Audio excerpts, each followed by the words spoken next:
खरंच खूप छान वाटतं आहे. आम्ही आमच्या मैत्रिणींना म्हणजे कंबळीतले जे सगळे कलाकार आहेत, कमळीने स्टॉल लावला आहे मोदकांचा, भावनाताईने मिसळचा स्टॉल लावला आहे, अनिकाने मोमोजचा स्टॉल लावला आहे आणि माझ्या बेस्ट फ्रेंडने पारूने पारू टिफिन सर्व्हिसचा स्टॉल लावला आहे, जिच्याकडे सगळं मिळतं डाएट फूडपासून सगळं.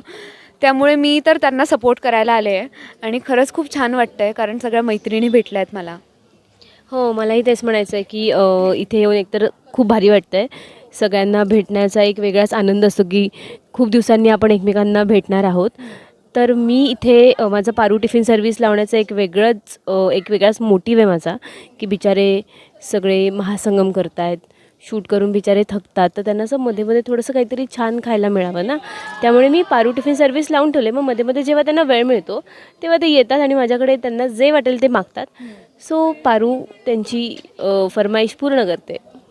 मला गोड फार आवडत नाही, पण मिसळ मला प्रचंड आवडते. त्यामुळे भावनाताईने केलेली मिसळ मी डेफिनेटली ट्राय करणार आहे.